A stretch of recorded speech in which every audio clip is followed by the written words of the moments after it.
If the blades on your tractor are in good condition or have been replaced, deck leveling may be necessary in order to achieve a good quality of cut.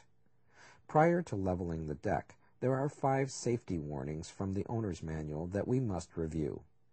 First, depress the foot pedal fully, and raise and hold the parking brake knob. Once the knob is locked, now you may release the foot pedal. This will set the parking brake.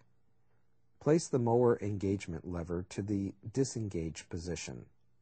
Turn the ignition key to the off or stop position, and remove the ignition key and place it somewhere where it cannot be put back into the ignition switch during this procedure. Make sure the blades and all moving parts have completely stopped. Disconnect the spark plug wire from the spark plug and place the wire where it cannot come into contact with the spark plug in the engine. After completing the safety procedures, prepare the tractor for the mower deck adjustments. First, make sure that the tractor is on a level paved smooth surface. Then, raise the attachment lift lever to the highest position. Next, adjust tire pressures to the maximum pressure on each tire. You may have already done this.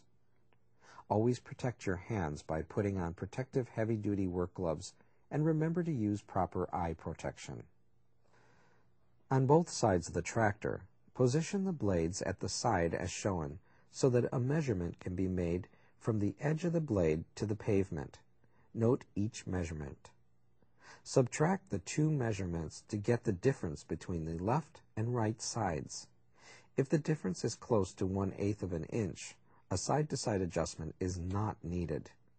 If more than 1/8 of an inch difference, you will need to make an adjustment. Make the adjustment at the left side of the tractor in front of the rear wheel on the lift link lock nut. Each full turn of this lock nut will change the height of this side of the mower about 3/16 of an inch. Turn the adjusting lock nut clockwise to raise the mower and counterclockwise to lower it.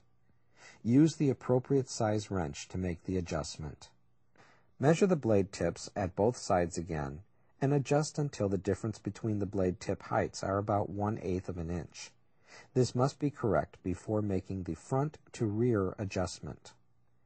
When you are ready to make the front to rear adjustment, rotate the blades so that the direction of the blades are forward and backward. Protect your hands from coming into contact with the sharp cutting edge of the blades.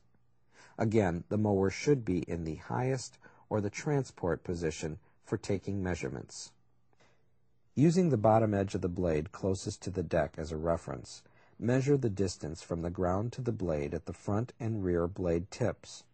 Make note of both measurements.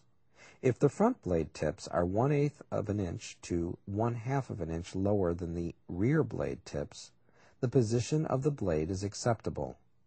If the front to rear angle of the deck is outside the range of 1/8 of an inch to 1/2 of an inch, adjust the blade to a point that the difference between the front tip to the rear tip is 1/8 to 1/2 of an inch lower. To make the adjustment, use the appropriate size wrench to loosen the jam nut several turns. This allows room to move the adjustment nut. Turn the adjustment nut counterclockwise to loosen or drop the front of the mower, or clockwise to tighten or raise the front of the mower. Measure the front and rear blade tips and make sure the difference is within the acceptable range. When the desired measurements are achieved, tighten the jam nut against the adjustment nut without changing the position of the adjustment nut. Check that all pulley guards and deflectors are in good condition and properly secured in place on the tractor or the mower deck. Replace the spark plug wire on the spark plug. Replace the ignition key in the ignition switch so you can test the mower. If you do not feel you can perform these adjustments, or if these measurements cannot be achieved, you may call 1-800-659-5917 to schedule a service call.